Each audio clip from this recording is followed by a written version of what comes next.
historias, siempre escribo historias. Estoy intentando escribir una historia sobre América Latina, sobre el sueño de América Latina. Se dice sueño. Cuando se habla de la integración de América Latina se dice sueño. El sueño de los libertadores, el sueño de la América una, el sueño de la patria grande. Pero ¿quién conduce los sueños? Porque si no hay hombres de carne y hueso, si no hay voluntades que construyan política, este sueño queda en nada. En literatura, casi en un relato fantástico, en una simple ensoñación.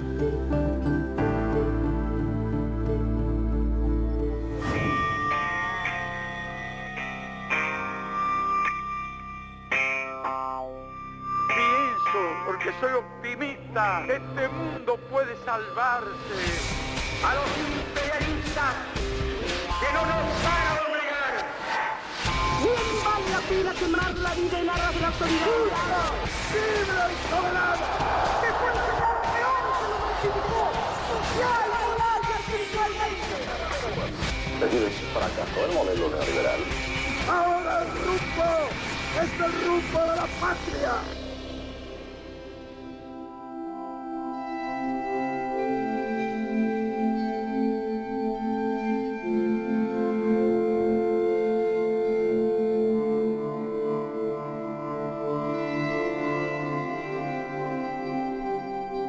Piensa en esos paísitos de América Central, ¿qué puede pasar con ellos si no se unen? ¿Con qué pueden soñar ellos si no se unen? Pueden soñar con el hambre, con la destrucción, con la muerte. ¿Con qué podemos soñar nosotros si no nos unimos? Todo lo que tenemos la misma lengua, lo que tenemos el mismo origen. América que se comunica en el mismo idioma. O sea, después del río Raubará. Porque no se puede soñar en América sin incluir la América Central y aquello que quedó en el norte. ¿Y qué pasa con el Brasil? Bueno, hombre, incluyámoslo. Incluyámoslo, es parte de esta América del Sur. Claro que sí, aunque no tengamos la misma lengua, tiene el mismo origen. Y bueno, pero lo que estoy intentando hacer me parece que también a esta altura es imposible. Y si es imposible lo tuyo, fíjate lo que ha sido lo nuestro. Pero el punto está en que uno piensa que no aparecen o claramente no aparecen los hombres que conducen. Pero hombre, eso hay que construirlo. A lo largo de toda esta historia.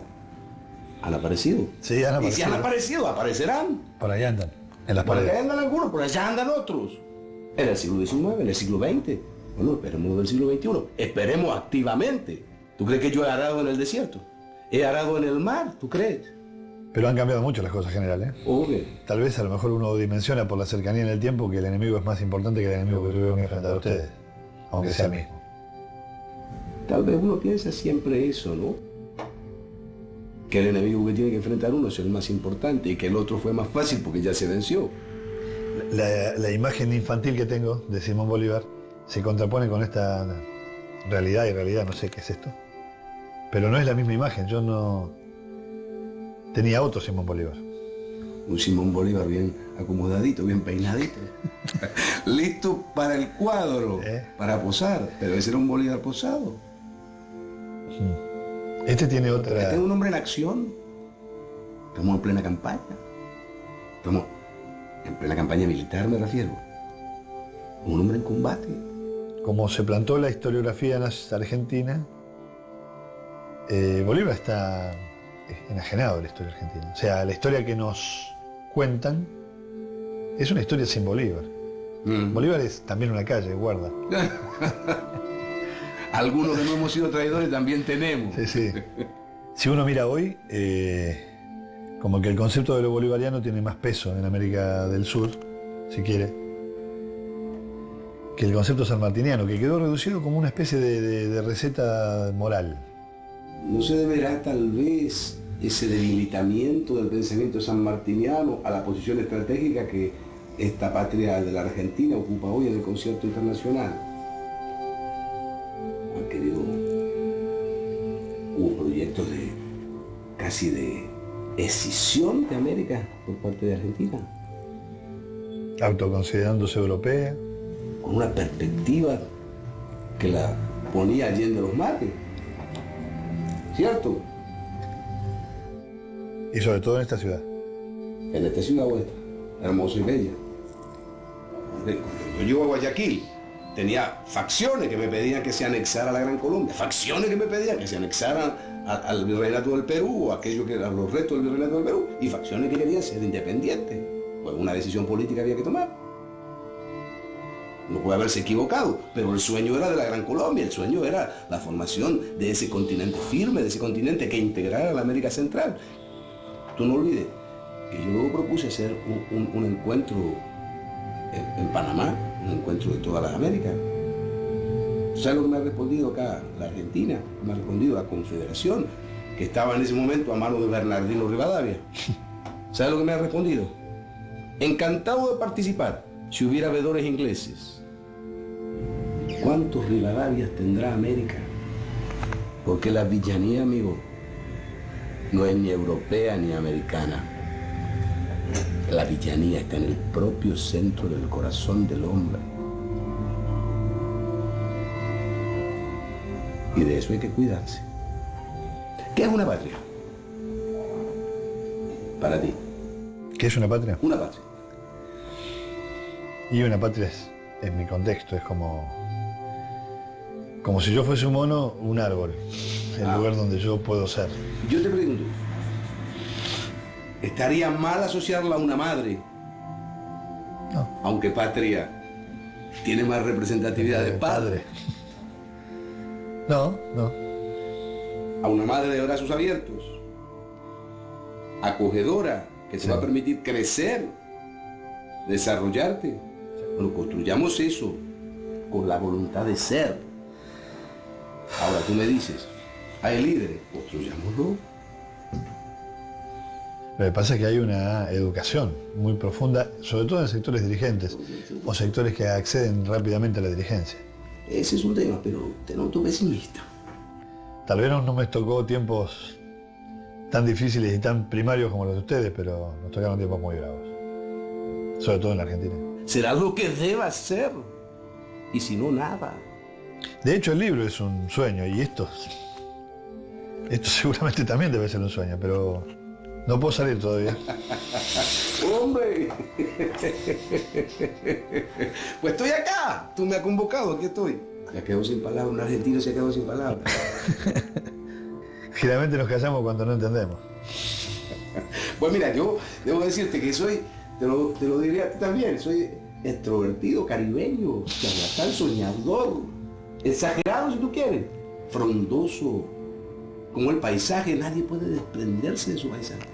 Nadie puede desprenderse de su paisaje. Uno lleva el paisaje adentro, lo lleva en el humor, lo lleva en la sangre, lo lleva en la mirada. Y ustedes tienen una mirada de mucho horizonte. Esperamos mucho de ustedes. Ustedes.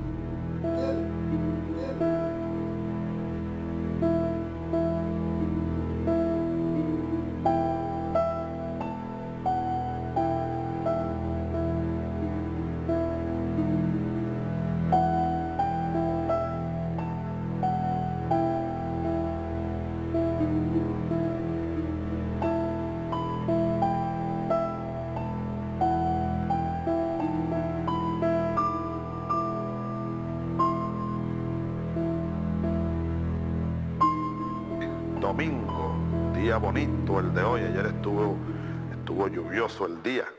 Fíjense esto. Apoyo a la democracia. Resulta que ya estos son mediciones de 10 años. En América Latina, en 1996, el apoyo a la democracia era de 61%. En el 2004 bajó a 53%. 8 puntos bajó en 9 años, en 8 años. Eso es el promedio de América Latina. En Venezuela, en el 96, era de 62. En el 98 había bajado a 60 en Venezuela. En el 2004, 74% de apoyo a la democracia. Venezuela, a diferencia de América Latina, que bajó 8 en este periodo, Venezuela subió 12 puntos. Apoyo a la democracia. Aquí está la gráfica, pero cada uno de estos es un año. Esto es un año y ustedes ven, el color rojo es Venezuela y el color negro América Latina. Vean cómo en América Latina ha bajado, fíjense ustedes. En Venezuela vean ustedes el salto que dio del 2001 a 2002. Aquí vinieron los acontecimientos políticos del golpe y todo esto. Y 2004, vean el salto que dimos. Tiene que conocerlo el mundo. Los pueblos, al menos yo cumplo con el pueblo venezolano. Y bueno, y es posible que este programa lo vean en otras partes, ¿no? Creo yo que en algunas partes lo ven. Es posible que Telesur retransmita estas cosas. Telesur está transmitiendo. Vamos a saludar a Andrés Izarra y a Telesur, a Arán Aronian y a todo ese equipo y a darles un aplauso a Telesur. Telesur, compañero, camarada y compatriota. A ver, cuando estemos listos. ¿Aló, presidente? ¿Cómo es que se llama ese muchacho? Mi nombre es Tato Contiza.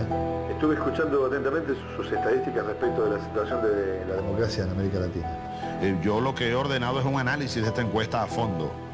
Todo el gobierno, todos los ministros, todos los gobernadores deben conocer esto.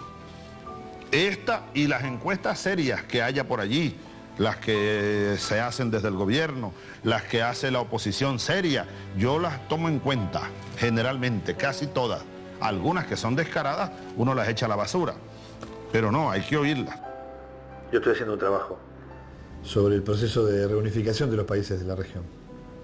Estoy intentándolo en realidad.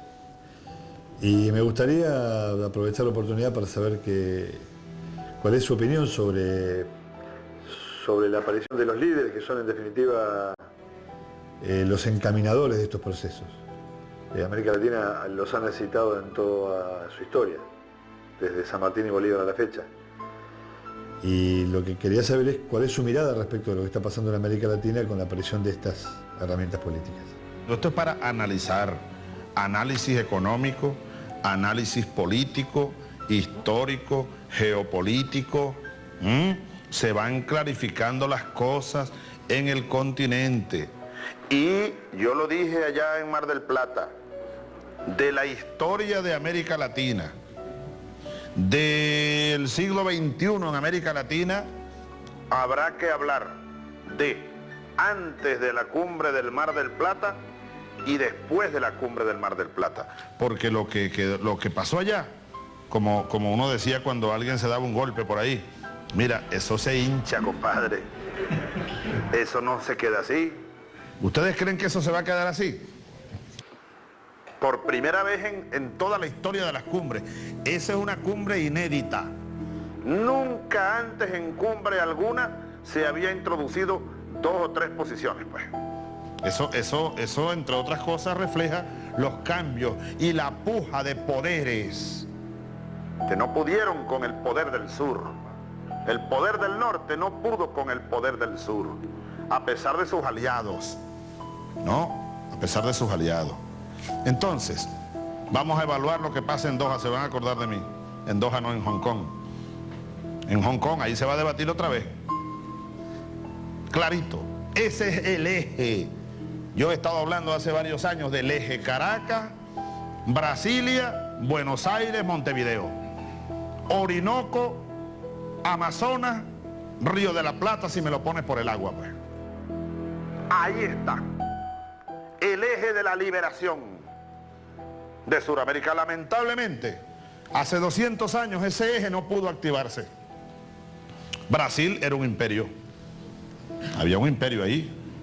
Y bueno, y Bolívar tenía muchos recelos con Brasil. Solo al final hizo un acercamiento, pero ya se caía la Gran Colombia. Y bueno, por donde se unieron fue con el Río de la Plata, en Guayaquil, Bolívar y San Martín. Pero luego las divisiones allá en la provincia, las provincias del Río de la Plata se dividieron, igual que aquí se dividieron y se vino abajo el proyecto. El estigma, la semilla de la división, San Martín terminó yéndose, se fue para Europa. O'Higgins, el chileno, terminó en el exilio, lo echaron. Artigas, el caudillo oriental, en el exilio, lo echaron. Bolívar en Santa Marta, he arado en el mar. Sucre en Berruecos, hay balazo. Así terminaron aquellos. La cosa ha cambiado 200 años después. Lamentablemente, una falla técnica allá en Argentina.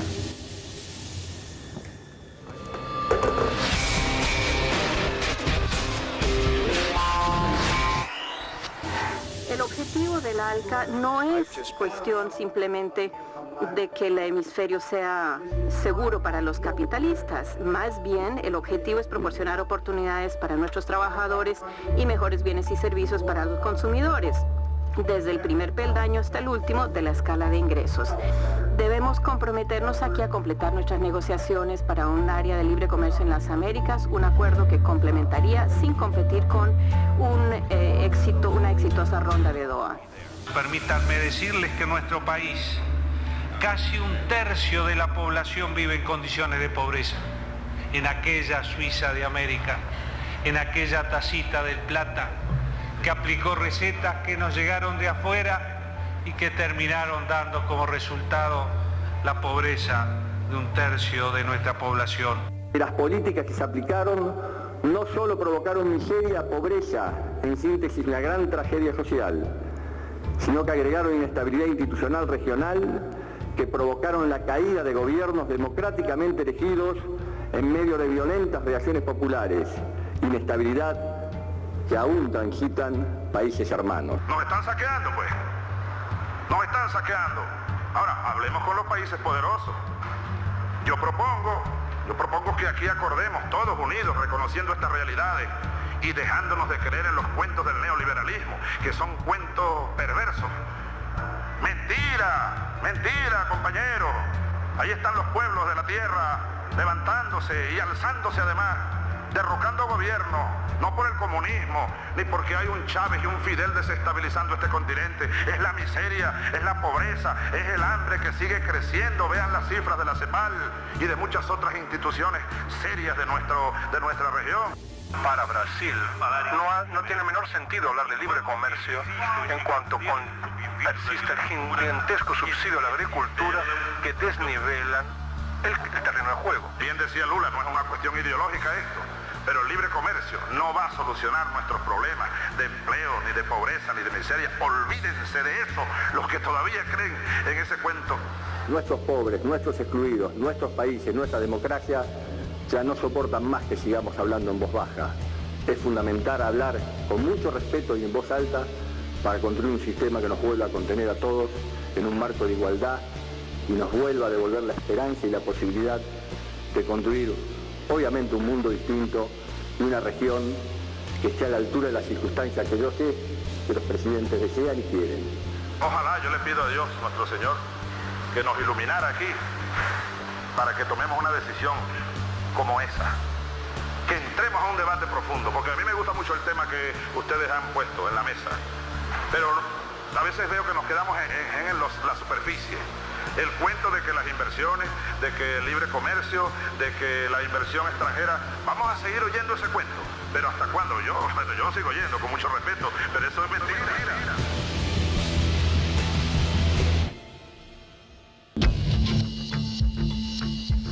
Los líderes no son hombres providenciales. Apenas si son las herramientas de las que los pueblos se arman para llevar adelante su proyecto. Líder puede ser un indio aymara, o un sindicalista, un ex militar o un abogado patagónico de origen militante setentista. Esos líderes pueden tener cualquier rostro y cualquier origen. Más allá de los problemas circunstanciales que pueden haber surgido, como el tema de las pasteras de papel, más allá de esos problemas puntuales, hay como una especie de visión de conjunto. Sí, no por ser apocalíptica, pero en otra época en la que pasó algo parecido, estoy hablando de hace 30, 40 años, vinieron todas las dictaduras en el Cono Sur, cuando había una cosa más de revoluciones sociales, culturales, incluso políticas, hasta el final de los años 60, 70, que no les convino a los de arriba, si se quiere. No, además se venía se había consolidado algo en Uruguay, Chile ya tenía lo de Allende y Perón volvía al país. Claro, esa época. No creo que estemos en las mismas circunstancias ni que pueda volver a pasar algo así, pero es esto, de que los países se van contagiando de ciertos líderes y ciertas políticas que quizás piensan más justamente en sus pueblos, en la gente de cada país, Volviendo a los líderes. Tenemos los líderes que merecemos. Esta es la constatación desde mucho tiempo que se hace sobre los dirigentes. Claro que en algunos momentos los dirigentes están un poquito peores que el promedio nacional y rarísimamente mucho mejor. Pero ocurren las dos cosas, ¿no? Yo tengo una buena impresión de Kirchner. Yo creo que este señor está haciendo una tarea hercúlea que consiste en reerguer la sociedad y la economía argentina a partir del descalabro de 2001-2002 hacia una situación que ya se aproxima de lo que era antes de la crisis, con crecimientos de 8, 9%, espectacular. Entonces, continuando este proceso, yo creo que Argentina, con más un par de años, se está totalmente recuperada. ¿Y Evo? ¿Perdón? ¿Y Evo? Evo, Chávez. Bueno, son cosas. Evo es un buen tipo, un hombre que está tentando, el pobre, incorporar una sociedad totalmente dividida por racismos de cultura em uma sociedade unificada, com um movimento indigenista absolutamente correto, e eu creio que merece todo o nosso respaldo. Agora, em relação a Chávez, eu creio que seria necessário reconhecer o seguinte: Chávez é um homem que está caminhando na direção correta. É um homem que tem um irresistível impulso para o liderazgo. Se se lhe abre um espaço de liderazgo mais amplo que Alandino, tu aceita. E Lula? Lula é um tipo diferente, é um homem que não se preocupa tanto com a visibilização de seu liderazgo, é um tipo que opera de uma maneira mais cautelosa, é um homem que é um homem cauteloso, um homem astucioso. Então, Lula é um good partner, porque não tem pretensões descabidas. E então, agora le hago a pergunta completa. Lula, Kirchner, Evo. Não, Evo não é um protagonista central. Esse é um objeto de atenção. O protagonista central será Chávez, não Evo. Evo não tiene condição. Y en el funcionamiento general, digamos, en el tiempo que vivimos hoy, ¿esto cierra de alguna manera, combina bien? Eu creio que sim, como lhe dizia você, Tato, se homens como Kirchner e Lula se propõem a incorporar a Chávez em um esforço tríplice de desenvolvimento regional, integração de Mercosul e formação de um sistema sul-americano, Chávez aceptará. Chávez é um homem que tem uma propensão irresistível ao protagonismo. Se se lhe oferece um protagonismo largo, se olvida del Chico.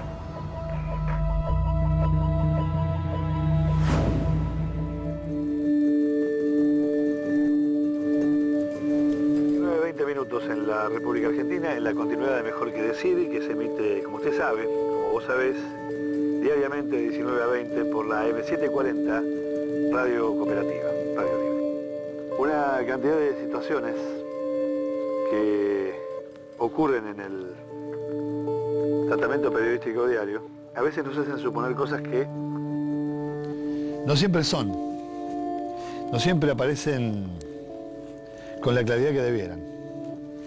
Son noticias.